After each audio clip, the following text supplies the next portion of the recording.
नमस्कार। आज हम लोग अमेरिकी राष्ट्रपति पद के लिए नवंबर में होने वाले चुनाव से संबंधित विभिन्न तथ्यों की चर्चा करेंगे। इस वीडियो में मुख्यतः हम लोग अमेरिकी राष्ट्रपति पद से जुड़े हुए प्रमुख तिथियों और राष्ट्रपति पद चुनाव की प्रक्रिया की चर्चा करेंगे। भारत में अमेरिकी राष्ट्रपति चुनाव को इस वर्ष बड़ी उत्सुकता से देखा जा रहा है, क्योंकि भारतीय प्रधानमंत्री मोदी के अमेरिकी राष्ट्रपति ट्रंप से बड़े ही गहरे संबंध हैं, जिसका समय समय पर प्रदर्शन भी होता रहा है। पिछले साल सितंबर में ट्रंप ने टेक्सास के ह्यूस्टन में हाउडी मोदी प्रोग्राम का आयोजन किया, तो इसके जवाब में नरेंद्र मोदी ने फरवरी में अपने गृह प्रांत गुजरात के अहमदाबाद में केम छो ट्रंप कार्यक्रम का आयोजन किया। इन दोनों कार्यक्रम का उद्देश्य अमेरिका में रहने वाले भारतीय मूल के लोगों के बीच ट्रंप की लोकप्रियता को बढ़ाना था। सबसे पहले हम देखते हैं कि अमेरिकन राष्ट्रपति का कार्यकाल कितने वर्षों का होता है। वहां राष्ट्रपति का चुनाव प्रत्येक 4 वर्ष के बाद होता है। 22वें संविधान संशोधन के द्वारा वहां यह तय कर दिया गया कि कोई भी व्यक्ति 2 बार से अधिक राष्ट्रपति नहीं बन सकता है। राष्ट्रपति पद के लिए वहां के संविधान में कुछ योग्यता भी निर्धारित किया गया है। प्रमुख है, जन्म से अमेरिकन नागरिक होना चाहिए, कम से कम 35 वर्ष की आयु पूरी होनी चाहिए और चुनाव से पहले कम से कम लगातार 14 वर्ष तक अमेरिका में रहा होना चाहिए। अमेरिका में मुख्यतः 2 दल हैं, रिपब्लिकन और डेमोक्रेट। कुछ अन्य दल भी हैं, जैसे लिबर्टेरियन और ग्रीन पार्टी। अब हम वहां के चुनाव प्रक्रिया की चर्चा करते हैं। वहां के राष्ट्रपति पद के चुनाव की प्रक्रिया फरवरी में शुरू हो जाती है। सबसे पहले वहां कॉकस और प्राइमरी के द्वारा दोनों प्रमुख दल राष्ट्रपति पद के लिए अपने उम्मीदवार की तलाश करती है। क्या है ये कॉकस और प्राइमरी? कॉकस और प्राइमरी एक पुरानी परंपरा है, जिसके द्वारा उस राजनीतिक दल के लोग मिल बैठकर अपने दावेदारों के बीच में से उम्मीदवार चुनते हैं। सबसे पहले हम कॉकस की चर्चा करते हैं। कॉकस जैसे प्रक्रिया अमेरिका के आयोवा जैसे कुछ छोटे राज्यों में ही अपनाई जाती है।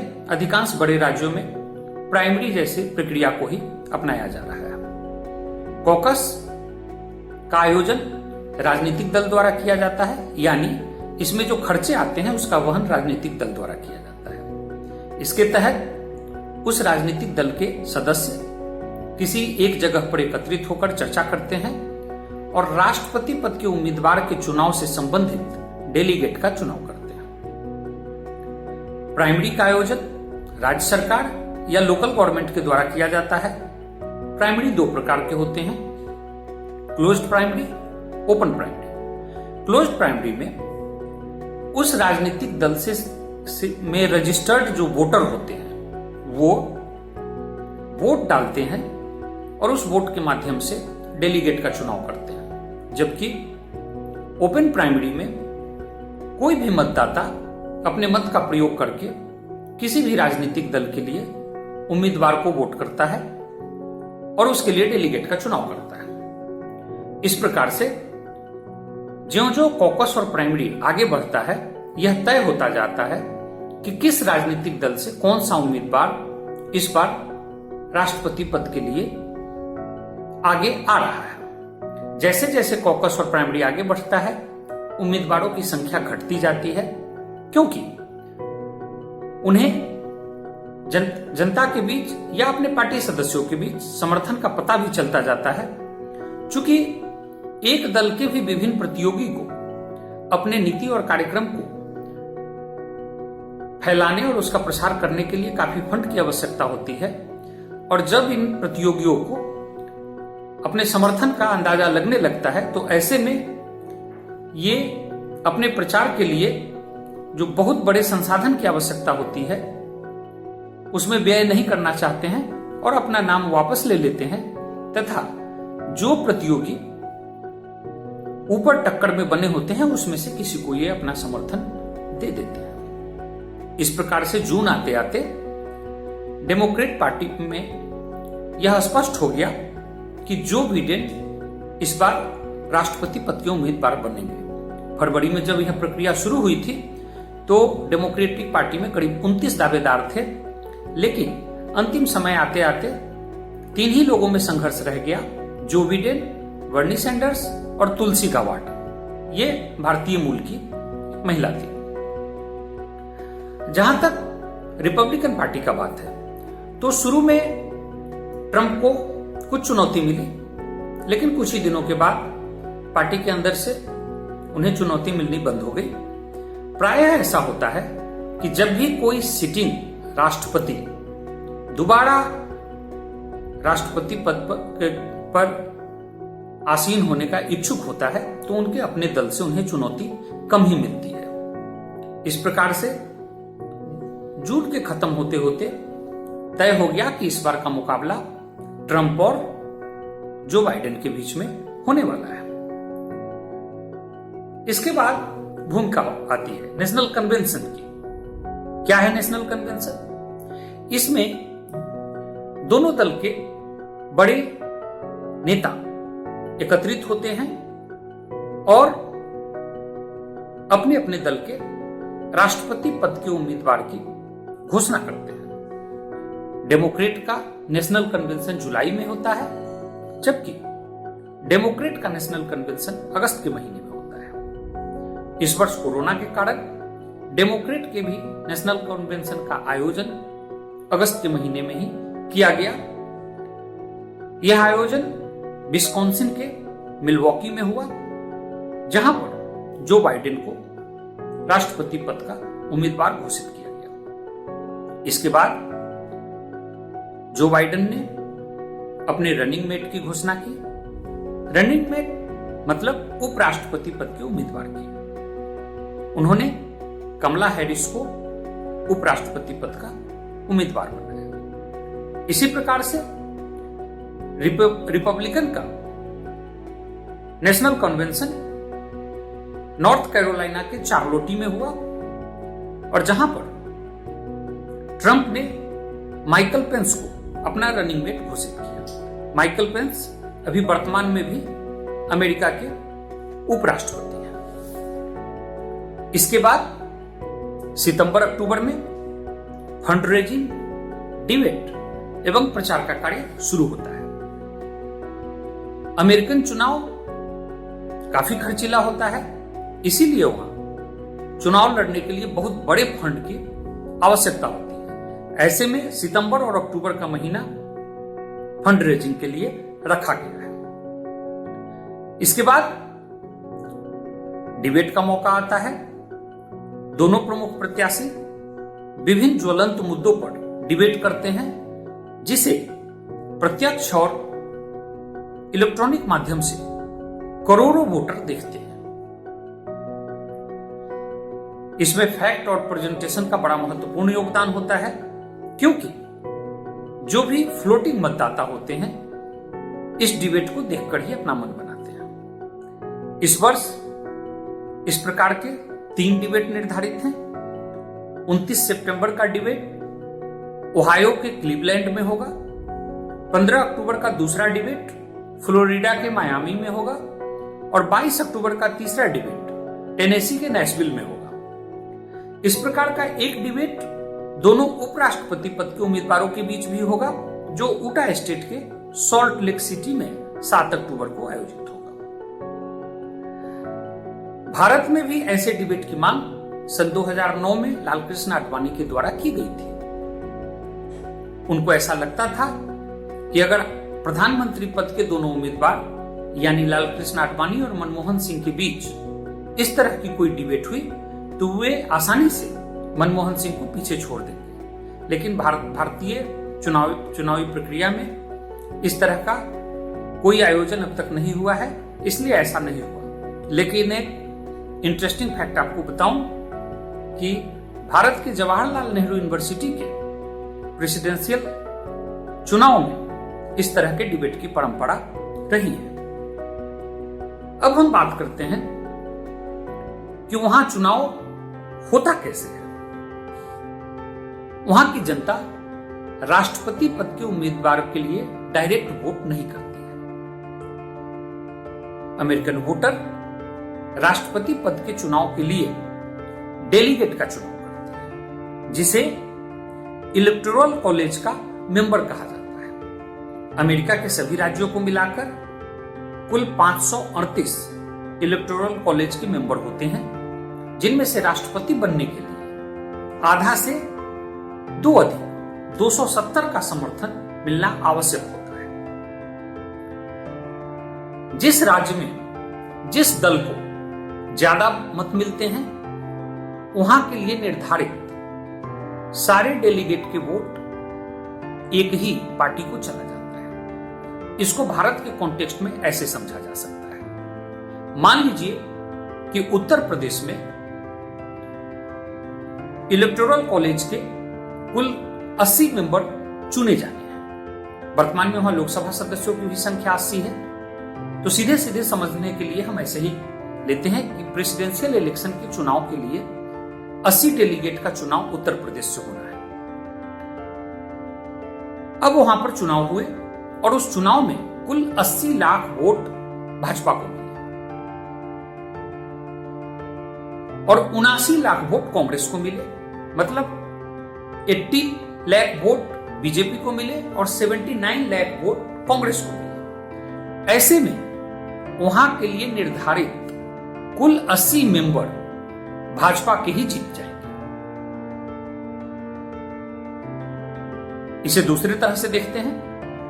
बिहार में मान लीजिए कि 40 सीट प्रेसिडेंशियल डेलीगेट के लिए निर्धारित है और वहां के चुनाव में कांग्रेस को कुल 40 लाख वोट मिलते हैं और भाजपा को 30 लाख वोट मिलते हैं। तो ऐसे में वहां का 40 सीट पूरा का पूरा कांग्रेस के खाते में चला जाएगा। मतलब अमेरिकन राष्ट्रपति चुनाव में एक राज्य के लिए निर्धारित टोटल सीट किसी एक ही दल को चला जाता है। ऐसे में इस बात की पूरी संभावना होती है कि पॉपुलर वोट, मतलब वहां के मतदाताओं द्वारा दिया गया कुल वोट, किसी पार्टी को ज्यादा मिले, लेकिन राष्ट्रपति चुनाव के लिए निर्धारित डेलीगेट की संख्या किसी दूसरे पार्टी की ज्यादा जीत जाए। जैसे अभी मैंने उत्तर प्रदेश और बिहार का उदाहरण दिया। मैंने बताया कि उत्तर प्रदेश में भाजपा को 80 लाख वोट मिले और कांग्रेस को 79 लाख वोट मिले, जबकि बिहार में कांग्रेस को 40 लाख वोट मिले और भाजपा को 30 लाख वोट। अब अगर दोनों राज्यों का हम योगफल निकालें तो भाजपा को 1 करोड़ 10 लाख वोट मिले, जबकि कांग्रेस को 1 करोड़ 19 लाख वोट मिले। ऐसे में कांग्रेस को 9 लाख वोट पॉपुलर वोट ज्यादा मिला। लेकिन अगर डेलीगेट की संख्या देखें तो भाजपा को 80 डेलीगेट का समर्थन मिला, जबकि कांग्रेस को 40 डेलीगेट का समर्थन मिला। अब तक अमेरिकी चुनाव में 5 बार ऐसा हुआ है कि जो राष्ट्रपति पद पर निर्वाचित हुए हैं उन्हें पॉपुलर वोट पराजित कैंडिडेट से कम मिला है। पिछले बार भी ऐसा ही हुआ था, जब डोनाल्ड ट्रंप को कुल 538 इलेक्टोरल कॉलेज के मेंबर में से 306 मेंबर का सपोर्ट मिला था, जबकि उनकी प्रतिद्वंदी हिलरी क्लिंटन को मात्र 232 मेंबर का सपोर्ट मिला था। लेकिन अगर पॉपुलर वोट की बात करें तो हिलरी क्लिंटन को पूरे देश में डोनाल्ड ट्रंप से लगभग 30 लाख ज्यादा वोट मिले थे। अब इसको अमेरिका के इलेक्शन प्रक्रिया की खामी के रूप में देख सकते हैं। इसके बाद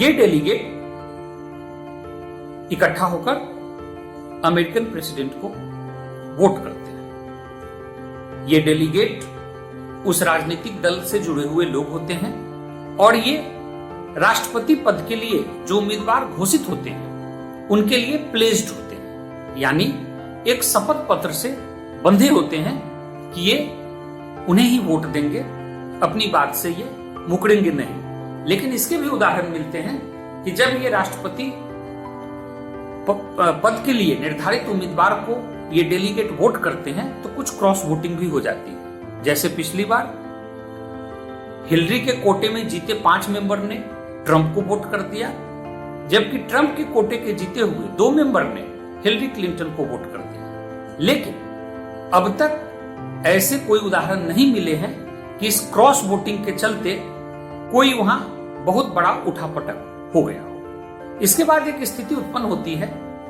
कि अगर वहां किसी को भी बहुमत प्राप्त नहीं हो, यानी 270 डेलीगेट का सपोर्ट नहीं हो, तो फिर क्या हो? तो ऐसे में वहां प्रक्रिया निर्धारित है कि राष्ट्रपति पद के लिए जिन 3 उम्मीदवारों को सबसे ज्यादा मत प्राप्त होता है उनमें से किसी एक कैंडिडेट को राष्ट्रपति के रूप में वहां के निचली सदन, जिसे हाउस ऑफ रिप्रेजेंटेटिव यानी प्रतिनिधि सभा कहते हैं, उसके द्वारा चुना जाता है। यानी वहां वोटिंग होती है और उन तीनों में से जिनको सबसे ज्यादा मत प्राप्त होता है वे राष्ट्रपति चुने जाते हैं। इसके बाद वहां के राष्ट्रपति चुनाव में एक प्रमुख भूमिका बैलेट मत की भी होती है। बैलेट ये जो डाक के माध्यम से बैलेट भेजा जाता है, पोस्टल बैलेट की भी बड़ी भूमिका होती है। जैसा कि हम जानते हैं भारत में भी यह प्रक्रिया अपनाई जाती है, लेकिन यह सुविधा जो सुरक्षा कर्मी है और जो मतदान कार्य में लगे हुए सरकारी सेवक हैं उन्हीं को दी जाती है, जबकि अमेरिका में यह सुविधा किसी को भी प्राप्त है। इसके लिए शुरू में आवेदन देना होता है। अगर हम पिछले चुनाव में देखें तो लगभग 20% मतदाता ने पोस्टल बैलेट का प्रयोग किया। इसके बाद भारत के चुनाव से एक भिन्नता और भी है। भारत में संघीय चुनाव आयोग है, लेकिन वहां प्रत्येक राज्य का एक अपना चुनाव आयोग होता है जो अपने राज्य में चुनाव का संचालन करता है। इसी प्रकार से जब वहां चुनाव संबंधी कोई विवाद होता है तो उसका भी निपटारा उस राज्य के उच्च न्यायालय के द्वारा ही किया जाता है। चूंकि सभी राज्यों में अलग अलग चुनाव आयोग होता है, तो इसीलिए उस राज्य का चुनाव विवाद उस राज्य का विषय हो जाता है, इसलिए उसका निपटारा उस राज्य के उच्च न्यायालय के द्वारा किया जाता है। इसके बाद हम चुनाव से जुड़े हुए कुछ तिथियों की चर्चा करते हैं। अमेरिका में राष्ट्रपति पद का चुनाव नवंबर महीने के पहले सोमवार के बाद पड़ने वाले मंगलवार को होता है। इसको अगर सीधे सीधे समझें तो इस वर्ष पहला सोमवार 2 नवंबर को पड़ रहा है, तो इसलिए वहां राष्ट्रपति पद के लिए चुनाव 3 नवंबर को होगा। अगर पहला मंगलवार 1 नवंबर को पड़ता तो वहां चुनाव 8 नवंबर को होते। मतलब पहला सोमवार उसके बाद पड़ने वाले मंगलवार को राष्ट्रपति पद के लिए चुनाव होता है। उसके बाद मतगणना शुरू हो जाती है। 14 दिसंबर को इलेक्टोरल कॉलेज के मेंबर अपना वोट देते हैं। 5 जनवरी को यूएस कांग्रेस चुनाव परिणाम को सर्टिफाई करती है और 20 जनवरी को चुने गए राष्ट्रपति अपनी पद की शपथ लेते हैं। इस प्रकार हम देखते हैं कि फरवरी में शुरू हुई प्रक्रिया, कॉकस और प्राइमरी के साथ शुरू हुई प्रक्रिया अगले वर्ष 20 जनवरी को राष्ट्रपति के शपथ के साथ समाप्त होती है। अंत में एक मजेदार बात, अमेरिका की रिपब्लिक पार्टी जो है उसका चुनाव चिन्ह हाथी है, जबकि डेमोक्रेटिक पार्टी का चुनाव चिन्ह गधा है। ऐसे में देखते हैं कि इस वर्ष के चुनाव में बाजी हाथी के हाथ लगती है या गधे के। नमस्कार।